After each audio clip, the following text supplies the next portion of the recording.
partir de hoje, o Balanço Geral estreia a série Jornada Autismo. E a escolha da data não é por acaso, não. Hoje é o Dia Mundial do Orgulho Autista.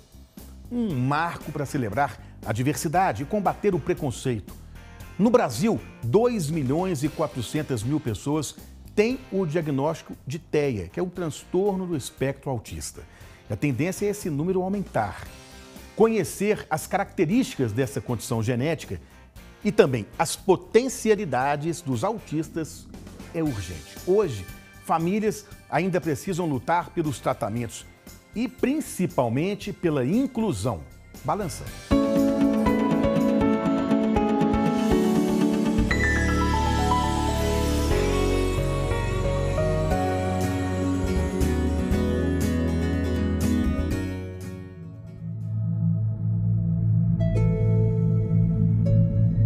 Gestar é criar vida.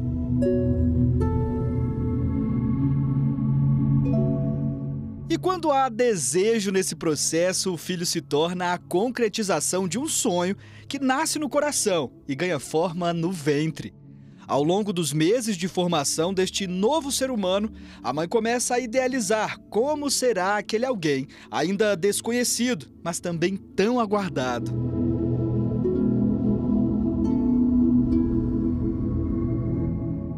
Mas e quando as expectativas não são atendidas? É preciso recalcular a rota e entender que pode não ser como você esperava, mas ainda assim é possível amar e ser amado. Hoje vamos acompanhar a jornada de famílias que receberam para os filhos o diagnóstico de transtorno do espectro autista, o TEA. Para dar início a essa caminhada, convidamos a Renata, que é psicóloga e também é autista. Ser uma criança autista sem saber que eu era autista foi ser um extraterrestre, eu digo assim. Eu sempre carreguei esse sentimento de que eu era muito estranha e de que esse mundo não era um lugar feito para mim. E era como se todo mundo conseguisse dar um jeito para ir seguindo as coisas e a vida, mas para mim eu não conseguia acompanhar o ritmo das pessoas. Isso gerava uma culpa muito grande.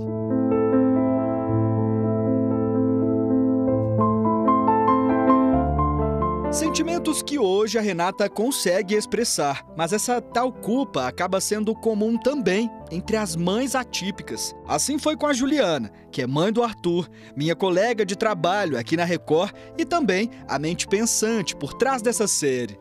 Primeira coisa, quando você recebe o diagnóstico, você se sente muito culpada, né? Afinal, a gestação foi comigo. As coisas aconteceram dentro do meu útero. E essa sensação de culpa ficou por um bom tempo, né? As terapias me ajudaram muito a entender que eu não tenho culpa e que o Arthur era aquele menino que eu sempre sonhei, que é um menino inteligente, é um menino obediente, é um menino carinhoso, que foi o filho que eu idealizei. Que a primeira coisa quando você pensa assim, ai, meu filho tem autismo, nossa, morreu aquele filho. Mas eu percebi que não. Ele está muito vivo e veio com questões que eu estou aqui para ajudar ele. Muitas vezes, esse julgamento, ele vem, ai, coitadinho, ela tem um filho autista. Ai, coitadinho, vamos entender porque o menino é autista. Como se fizesse parte de uma coisa externa a mim. Hoje, com o número de diagnósticos aumentando tanto, é muito importante todo mundo saber que se ainda não tem um caso na família de alguém muito querido e próximo, vai ter. Porque o autismo está cada vez mais perto por estatística, por número de diagnósticos, não por achismo, isso é um fato.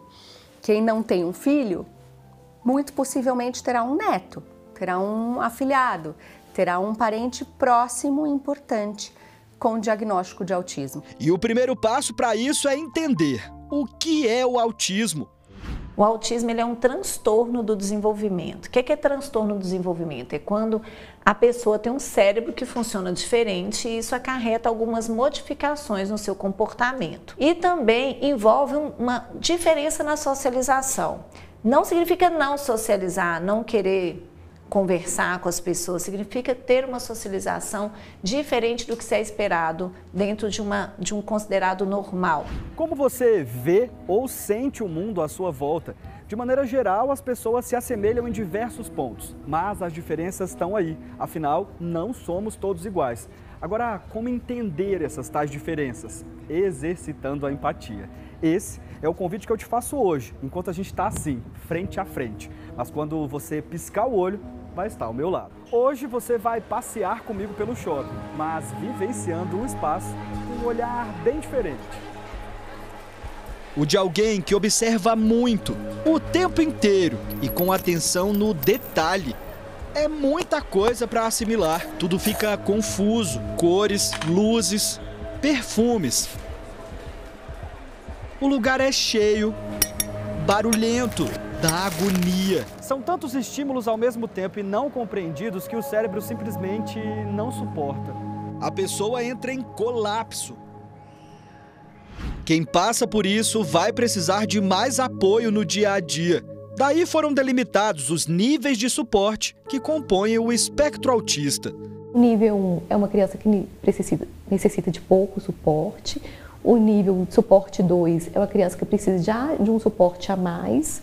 E o nível de suporte 3 é aquele que precisa de um suporte substancial. Um suporte mais intensivo, mais regular para poder desenvolver. É possível migrar entre os níveis de suporte.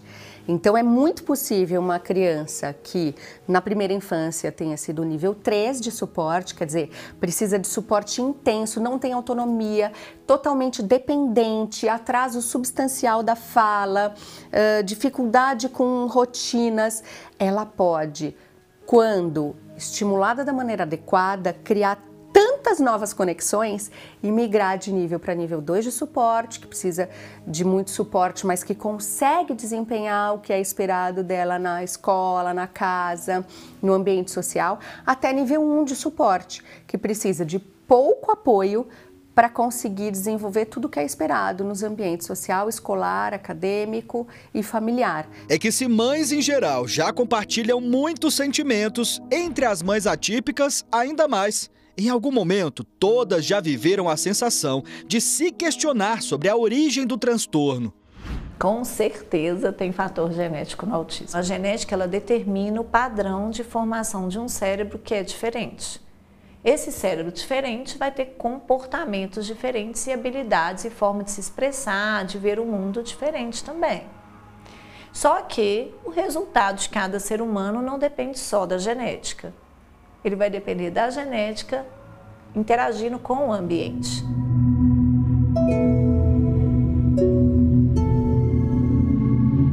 Vale lembrar que não é porque é genético que é hereditário, hein? A gente fala assim, é genético. Ah, mas eu não tenho autismo, meu marido não tem, como que ele tem autismo? Ser genético é ter uma diferença no código genético dessa criança.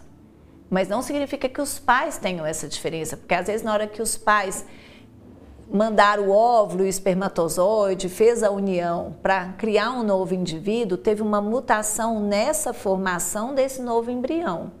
Essa mutação é uma mutação nova, essa alteração genética é uma alteração nova. Ela não é herdada do pai e do filho, da mãe. Assim é a história do Bernardo. Peraí que ele gostou da câmera, viu? O Bernardo foi diagnosticado com TEA no nível 1 de suporte. Chegou a ir para o 2 e hoje já retornou para o nível 1. Além do transtorno do espectro autismo, ele também tem o transtorno de déficit de atenção e hiperatividade, o TDAH. E a bateria dele parece que tem uns 300%. Ele é muito hiperativo, sabe, tem energia para dar e vender. Uma das terapias do Bernardo é a natação. Aqui a evolução é conquistada literalmente no braço, ou melhor, a cada braçada.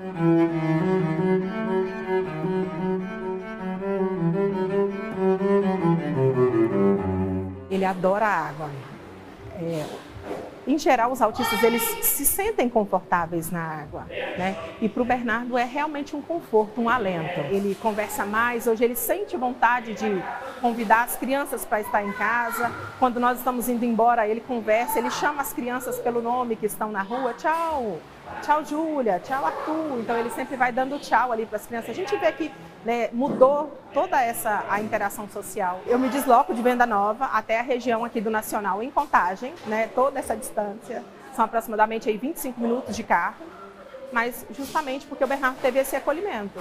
O professor do Bernardo tem outros alunos autistas, mas ele mesmo e o próprio filho também estão em processo de um possível diagnóstico. Mamãe conta que na infância eu sempre brinquei só dela, falava assim, o povo conta hoje aquilo ali, mas você tinha. Mas a gente nunca fez um exame, né, alguma coisa assim. Mas eu gostava de ficar sozinho, não gosto de barulho, não gosto de muita gente, não gosto da noite. E lidando com as crianças eu percebi assim, olha, eu era assim... Então eu tenho uma facilidade de cuidar deles porque eu sei o limite, eu sei até onde eu posso ir, eu sei o que eles gostam. Hoje eu tenho um pequenininho em casa que está fazendo exame porque ele tem alguns aspectos, né, do autismo, né? E aí a gente vai lidando, buscando mais conhecimento para lidar com essas informações e com a situação.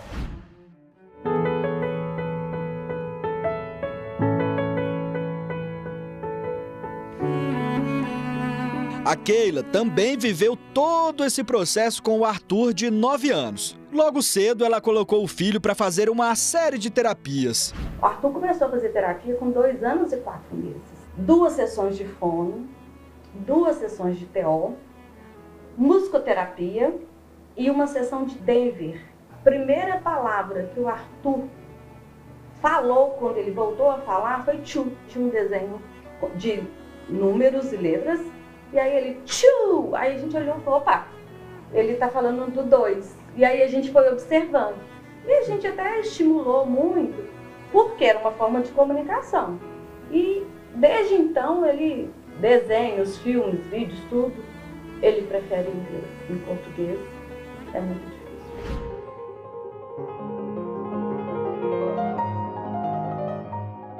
O Samuel, por exemplo, está no nível 3 de suporte, mas antes do diagnóstico exato, os médicos chegaram a suspeitar de esquizofrenia. A Luciana, mãe dele, diante da dificuldade em encontrar profissionais que pudessem fazer o acompanhamento, decidiu estudar e se especializar na área. Fui fazer neuropsicologia para poder atender o meu filho dentro da minha casa. Por quê? Como eu não consigo, muitas das vezes, esse atendimento na rede pública, eu não consigo, às vezes, até no particular, eu fui buscar essa ajuda estudando. Eu falo que hoje eu não sou mãe dentro daquilo que eu preciso, eu sou mãe dentro da necessidade do Samuel. E o autismo é interessante porque uma criança é diferente da outra. E foi justamente observando o comportamento que ela percebeu que o pai do Samuel também era autista. Eu tive uma crise muito séria de desorganização.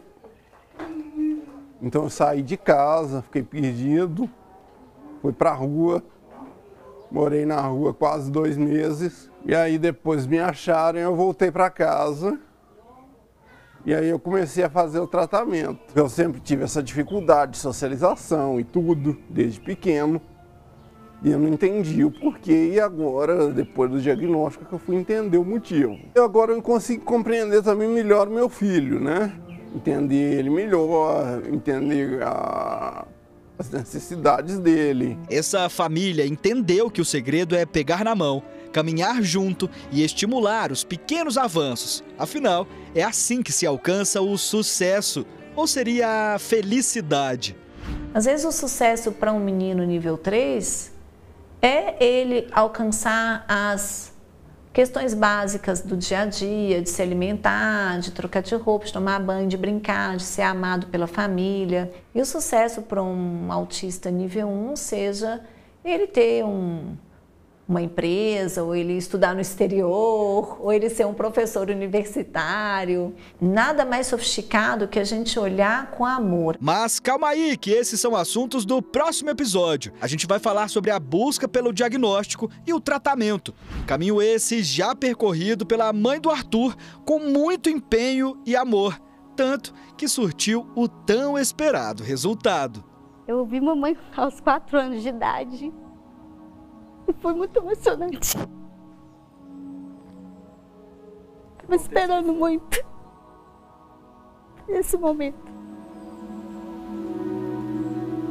É na semana que vem. Você não pode perder a segunda parte dessa jornada.